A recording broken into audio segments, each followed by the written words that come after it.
What is up, my friends? You are very welcome along to our match reaction after Liverpool have been dumped out of the FA Cup 1-0 by Plymouth Argyle at home park. A result that kind of leaves us with more questions than answers. But I want to start off the match reaction by congratulating Plymouth Argyle on a deserved victory. They fought hard, outworked us and deserved their win. Penalty was a stonewall penalty, no complaints from me whatsoever about that. So full congratulations to Plymouth, their fans, and best of luck to them in the 5th round and the remainder of the FA Cup. But for us, ladies and gentlemen, well look, where do you go from there? I want to just say this. I never take any pleasure in feeling like I've proved a point or anything, but this is why we need investment in the squad. This is why I've been saying that we're a few injuries away or a suspension or two away from an issue. And this was Plymouth in the FA Cup. If this had been a Champions League game where, yes, we would have had a stronger first 11, but you see the drop-off in quality when the first 11 aren't there. And there's no getting away from that. So for all the young talent that may come into the club and do well in the future, they're not there yet. And this performance today shows that. Yes, there was a lot of changes. Yes, it was always going to be somewhat disjointed. But it was appalling. Unacceptable on any level. You didn't move the ball. You created nothing. And it was only a desperation in the last few minutes that we finally started to work the Plymouth keeper. And that is undeniable. So you can say maybe we disrespected the opponent. Maybe Arne Slot didn't take the tournament seriously enough. But what I take from it is that Arne Slot put the players out there that he believed could get a job done. And he found out very quickly today who he can rely on and who he can't. Jarell Quansah is not good enough at this football club at the minute. Harvey Elliott, as much as I love him, has a very long way to go to prove that he's worth a starting place. Chiesa looked absolutely lost out there, although he did work hard. Costas isn't good enough at left back.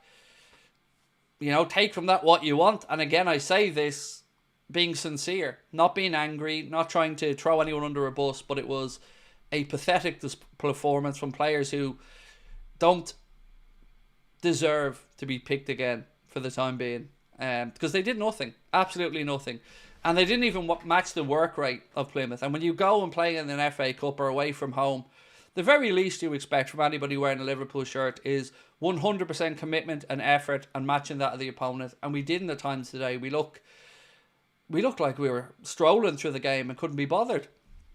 Will said, well done Plymouth, but let's be honest, some of our team today are always going to be fringe players. But that's my point, Will. That's my point right there, bro. They shouldn't be fringe players because they aren't good enough. And let's be frank about this. That's been a problem of ours. When we do have to turn to the fringe players, we're always found wanting. You know? Every season. We just have to be a bit more ruthless and honest about this and stop this narrative that it's impossible for Liverpool to improve. I can go through our first team squad and get rid of 6 players like that, and I think most people would agree with it. But, you know, nothing can change what we've seen today. And what we've seen today was a Liverpool team outworked, outfought, and that's not good enough. You know, you hope the quality tells as the game goes on, but we didn't show any of that quality. Plymouth defended easily. Anything that we tried to do to get at them, their defenders stood up and did well. We didn't exactly have the goalkeeper having a man of the match performance or anything because we didn't test them. So we can only look inwardly today and congratulate our opponents, but we need to take this one on the chin. Slot needs taking responsibility. Surely he trusted the youngsters to perform. Sure, he trusted the youngsters to perform, and they didn't. But Slot's team selection was awful. Even City started playing with De Bruyne, Silva and Foden were left behind.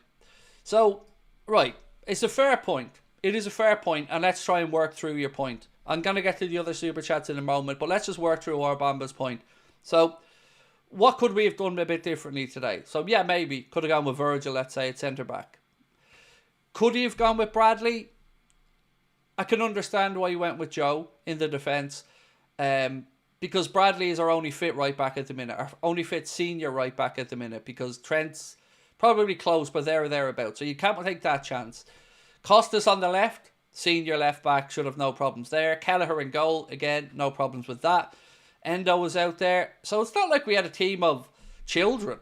You know, there's players out there. Chiesa, Diaz, Elliott, Kelleher, Costas, Gomez at the start of the game. They're players that are always in and around the first team. And none of them look like they were even championship level out there today. And you're right, I get what you're saying about the coach. And I hope he learns from it. You know, he won't be the first manager or the last manager to maybe underestimate an opponent or perhaps take for granted progression in a cup going with a weak team. And I hope everybody learns a lesson from this one. Tom said, disappointing results, but the two things I'm going to take out of this poor team selection by Arna and the English system needs to change. You cannot be successful, of course, all four competitions. So look, I think we do have the chance to be successful across all four competitions. Let me frame this a different way. If Liverpool didn't have a postponed game to play on Wednesday against Everton, we probably would have seen a much stronger team out there today. But that fixture was postponed and Arna had to make a judgment call on which one he prioritises. And of course he's prioritised the league. So rightly or wrongly, that's where the priority was always going to be. I guess the question on the manager comes from, was it too weak? And clearly the answer to that question is yes now, but hindsight's easy for us. At the start of the game, let's be honest, we probably all expected Liverpool to come out 2-0 victors or something in that today, but Plymouth had other ideas, and when you make the mistake Elliott did for the penalty, which was, again, laughably bad, this is the punishment, and then you got to go and create something, and we were unable to do that, and Arna has to learn from this.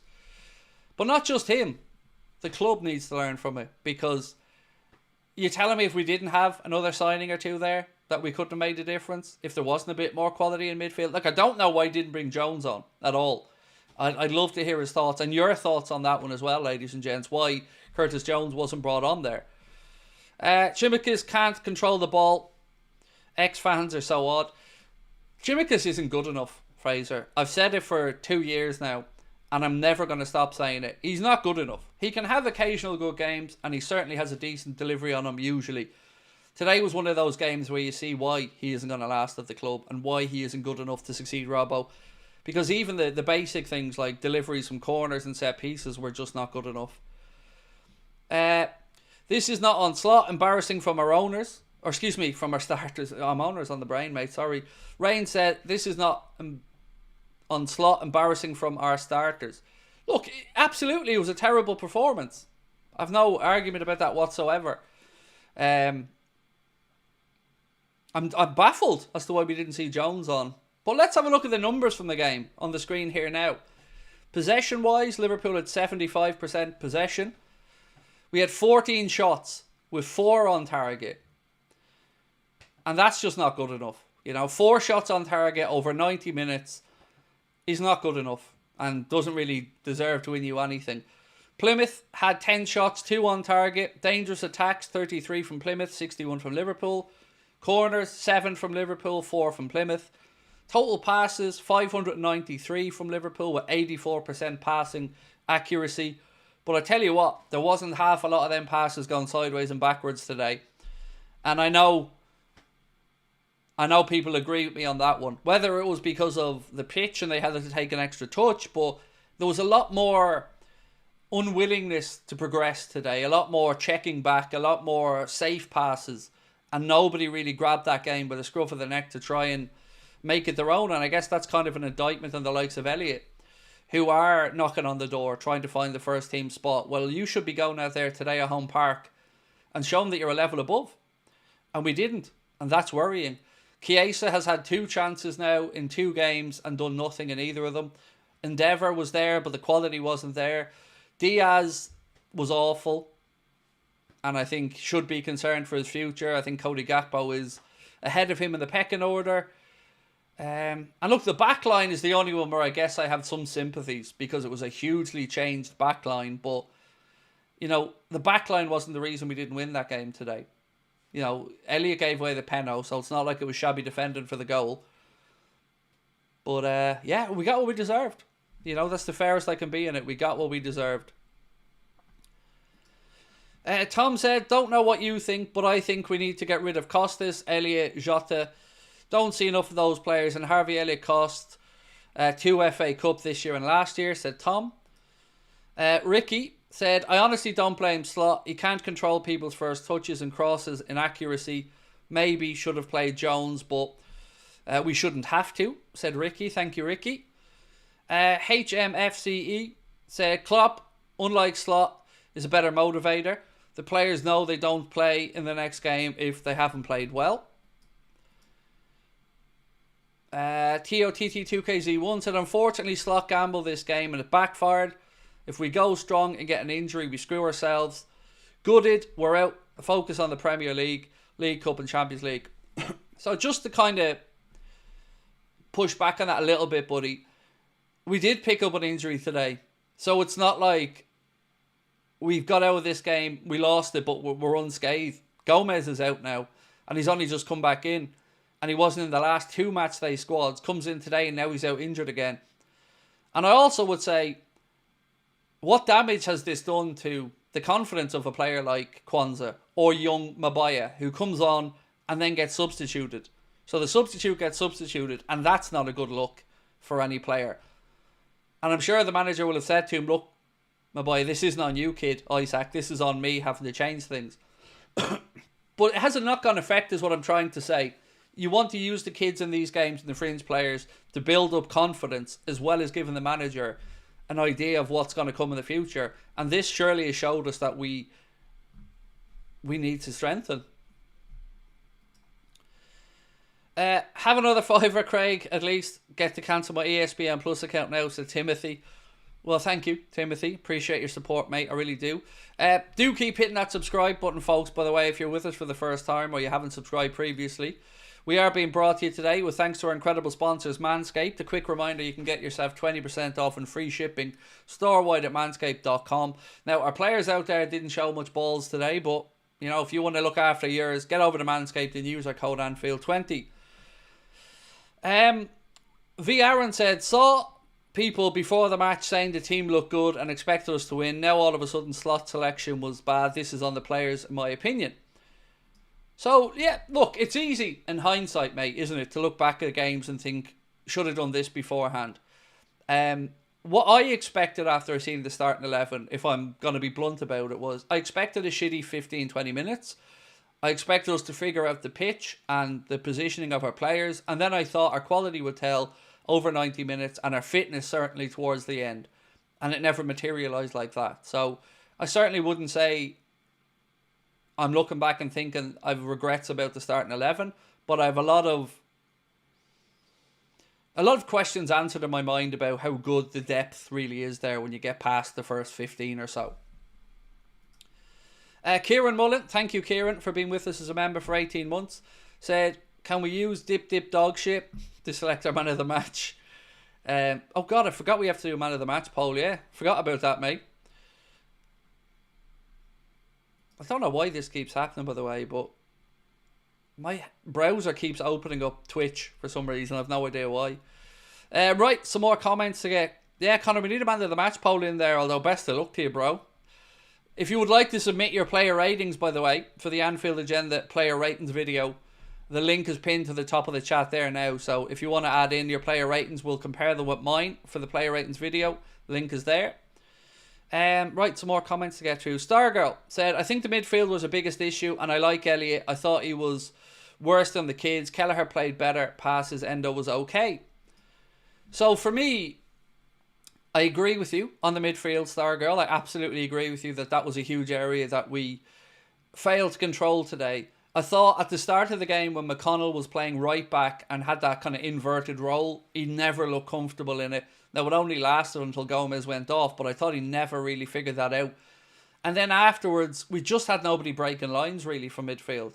And that's why I was calling for Jones to come on, because we'd no ball carriers there really that were able to progress through the lines. We got a little bit of joy with doing that at the end of the game as Plymouth were dropping a little bit deeper, but yeah, ultimately there was no real controller quality in there from young Leone or McConnell, and it's unfortunate, but you know, we've got to be true about it.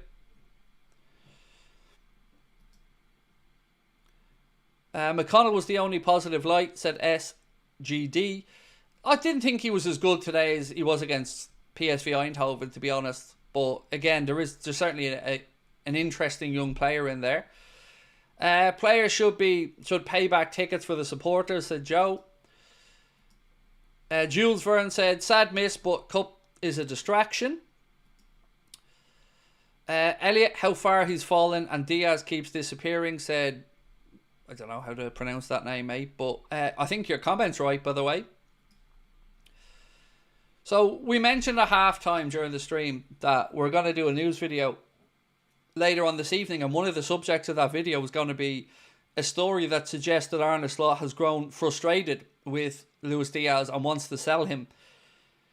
And at the moment, it's hard to argue against that because he did nothing today again, Diaz. And yes, he was surrounded by 3-4 players every time he picked up the ball, but that means there's space somewhere else for us, and we weren't joining up any dots today. We didn't create overloads. We didn't move the ball quick enough.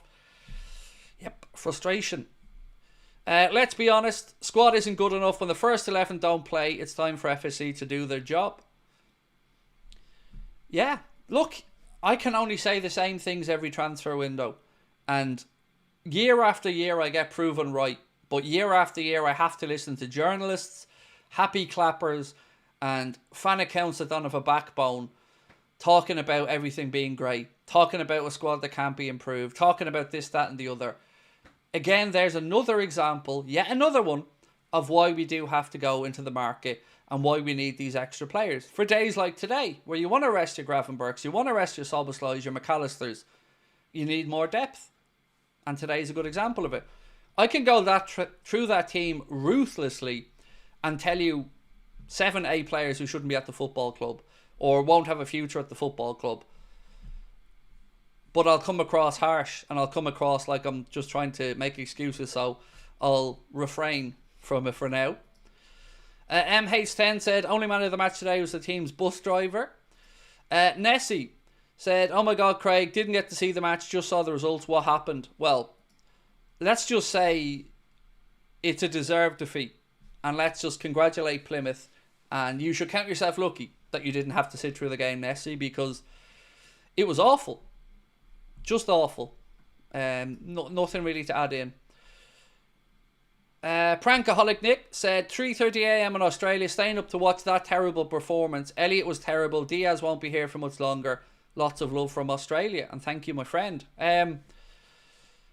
So yeah, let's go through them. And we'll start and we'll go through these players and we'll talk about what we think. Let me just get the initial team back up. Okay.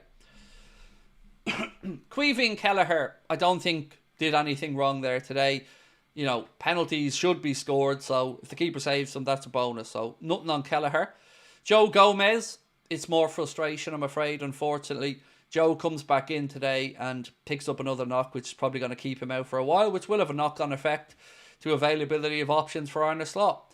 Waturo Endo, not really any complaints about Waturo today. I thought he did as best as he could and battled and fought hard, but you know, it is what it is. Luis Diaz, shocking, not good enough today, not good enough recently, and I'm fully on board with the idea of moving him on in the summertime if we get the right offer. Federico Chiesa, not good enough. 2 games now he's had full 90 minutes in, and 2 games he's not even looked likely to do much in. So not good enough from him. But, you know, still to judge him with first team players around him. So difficult to gauge anything longer term from that.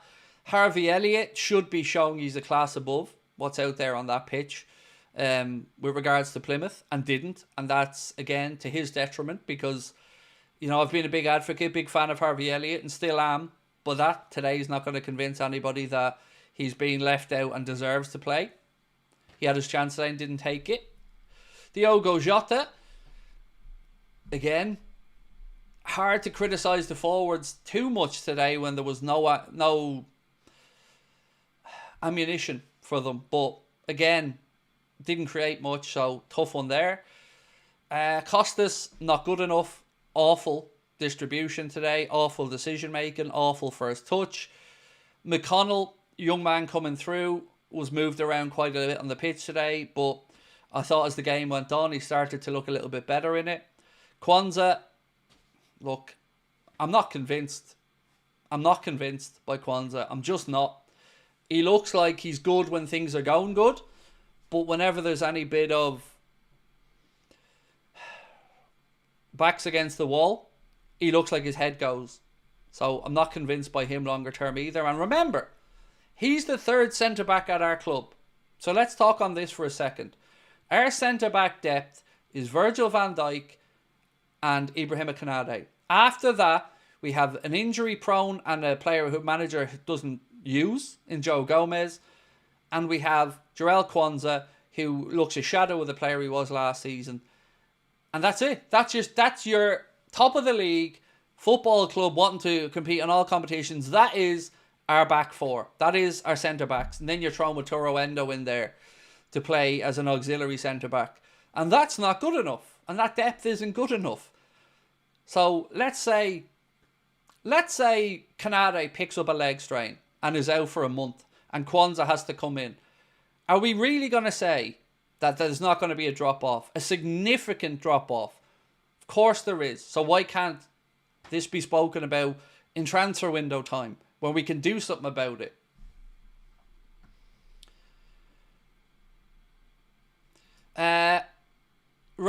Raymond Rod say, I can't believe Jones didn't get on the pitch. Considering the quality of our attacking players on the pitch, our lack of threat was very concerning. I would say, though, that lack of threat came from the midfield, right, like you've said. And I, like you, sir, I'm absolutely perplexed as to why we didn't see Curtis Jones come off the bench at all today. You know, when you're bringing on Trent Cone-Doherty and players like that, whose careers are only starting out, to try and rescue a situation, you know, you're hoping for something rather than expecting it there. Kate said, with how the three other competitions are going for us, we could use some rest through the season. Game was awful match. Much love, Craig. Of course, you know, we can use some rest, but this is, I'm sorry I keep coming back to this point. Well, this is why I say the things I say in summertime and in January time.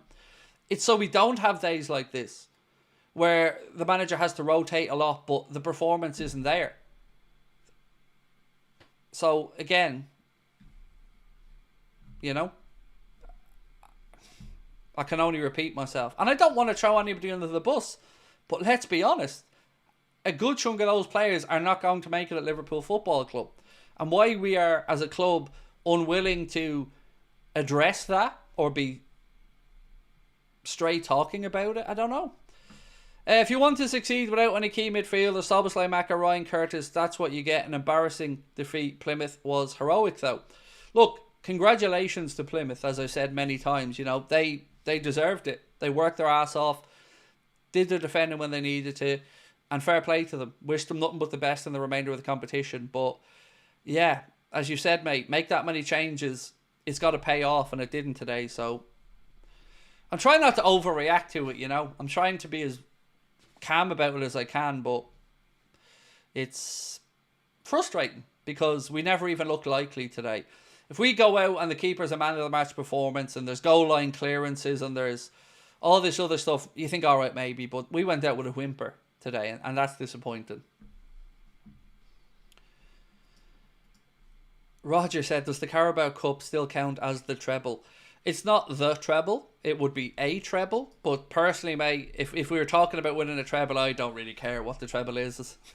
Personally, I can only give you my take on it. If we end the season with a League Cup, a Premier League and a European Cup, I'm not going to be arsed about who counts as a treble or a real treble. I'll be over the moon about it, my man. Leach96 said, I'm disappointed with Diaz, Jota, Nunes, Elliot, Chiesa, the senior lads. Not good enough. Plymouth, fair play. Oh my God, it's a grim man of the match poll, isn't it? I'm just looking at it myself. My God. Even at that, there's slim pickings. Slim pickings of the slim pickings. But yeah, look, our FA Cup's over for the season. That much we can say for certain. There's no point in torturing ourselves over it now. You know, it is what it is. So let me ask you guys a question. If you were in charge right now of this football club going into the next summer's transfer window, who would you move on? Simeon, if you're going to come in to try and banter us, you dumb fuck, at least learn how to spell losers, mate, you know? Nothing winds me up more than people trying to be smart arses, but they're just thick as pig shit. You've spelt losers.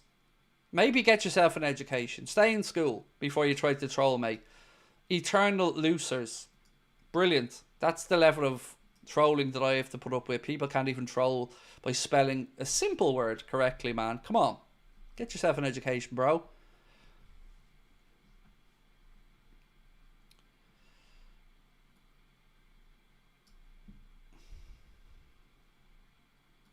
So yeah, sorry. Anyway, to get back to my point, if you were a Liverpool coach right now, who would you be looking to move on in the summer? Because I'll give you my list to kick us off.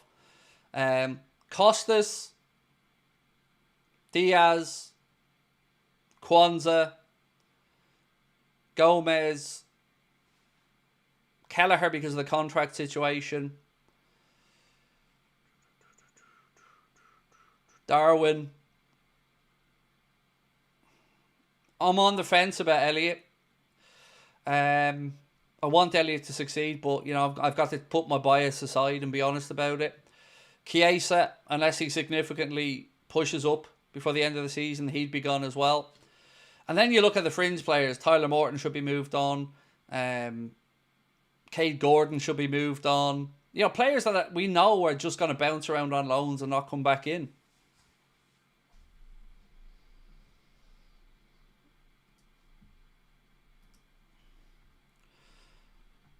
Jota, number 1, said J.O.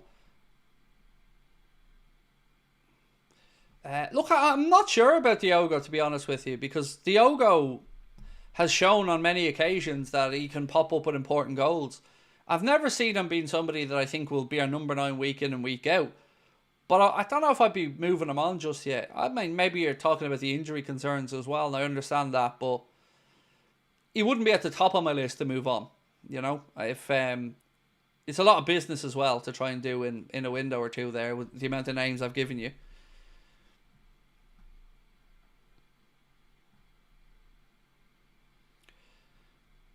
Elijah said, out of the FA Cup, we're selling the squad. No, we're just having a conversation, mate. You know, I've not been angry, I've not shouted, I've not sworn much. You know, I'm trying to have a sincere conversation about a point that I've been making for a year.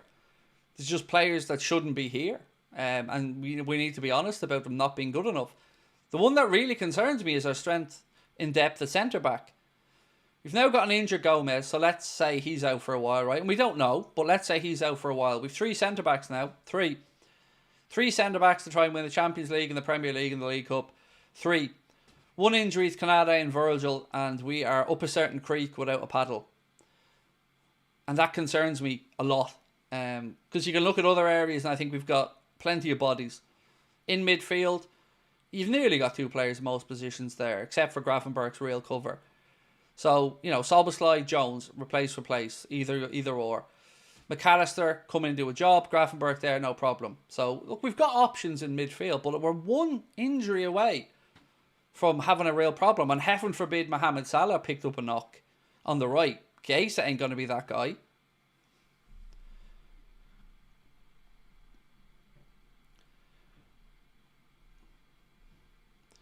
Danny said Diaz is good. I would keep him instead of Nunes. Well, look, I don't know if this report is correct, Danny, mate, but we're going to be talking about it in our news video later on. He's the player that's been mentioned by Sam Maguire and a few others as being ones that Liverpool are willing to sell. So, Wataru Endo versus Plymouth. 128 touches, 98 out of 109 passes, 2 out of 3 ground duels won, 7 aerial duels won, 7 clears, 1 blocked shot, 3 interceptions, 2 tackles. Comfortably our best players at Anfield sector. Chiesa, you ready for these stats? Because these are quite damning. But, you know, we can only read them out. Here's Chiesa's numbers for the game. Sit down, by the way.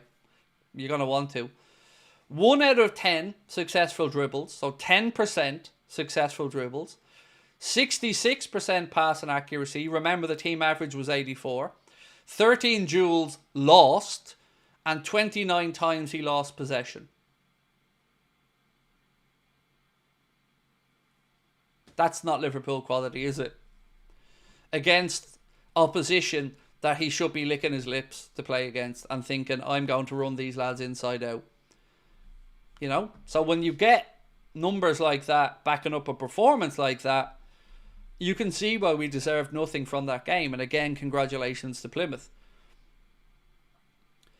Oliver said, I saw a lot of the same mistakes as the PSV Eindhoven game. Harry said, buy more players and just get rid of Costas. Craig, let's be real. The depth is a problem. By not buying and doing small amounts each window, we put more to do in one window. It's all over the place. Sir, my friend, bro, dude, mi amigo, you don't need to tell me that we need signings, mate. I'm the guy who came up with Where's the Money, John. I'm the guy that has been screaming about transfers for years now, and our club not doing enough of them. But I'm the guy who also gets called out by journalists, thrown under the bus and told that I'm an embarrassment for doing it. You know? But I agree with you, is what I'm trying to say in a roundabout way.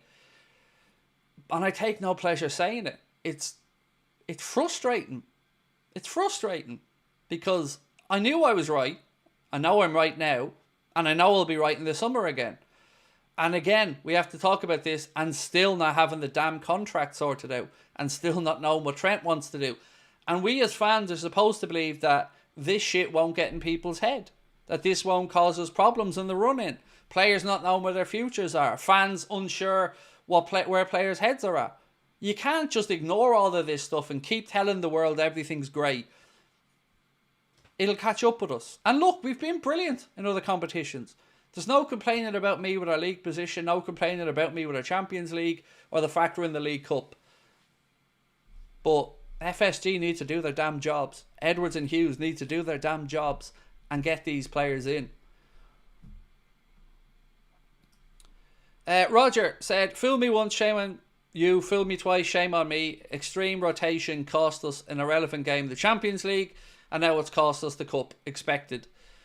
So I wonder did they give a damn about this competition is my honest feeling.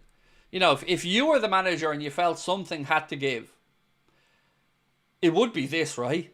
You know, and again, I don't know this to be the case or not, and I'm sure Arne Slot will say the professional things, but it didn't look like we gave too much of a damn about that competition today. We certainly didn't treat the competition with much respect, nor our opponents with the team selection, and we got found out, as Roger and others have said, so, yeah. I was agreeing with you, mate. Love the channel. Thank you, Ryan. Appreciate you. And yeah, I know I was just kind of extending on the point, Ryan, about, you know, what we'd seen there today. So look, ladies and gentlemen, I'm going to go record the player ratings video. But before I do, let's just end the man of the match poll. And if you can, keep hitting that subscribe button for me, folks, please do. Your Anfield Agenda man of the match with 43% of the vote was the birthday boy, Waturo Endo, who's 32 years of age today, excuse me. Happy birthday, Waturo. Not the birthday present he would have wanted, I'm sure. But yeah, look, there's a news video coming up later on tonight, so I hope you guys can tune in for that at about 8 o'clock.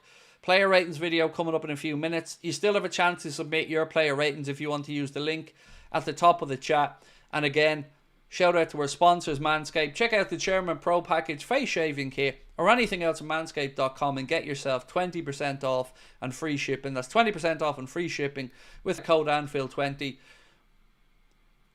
Or use the QR code in the bottom right hand corner of your screen. Appreciate you all, ladies and gentlemen. Thank you for joining me today. I know it wasn't the result that we wanted, but it was the result that we deserved, if we're being honest with ourselves. Congratulations once again to Plymouth. And I'll see you guys this evening for the news video and for the player ratings video. Much love. Bye-bye.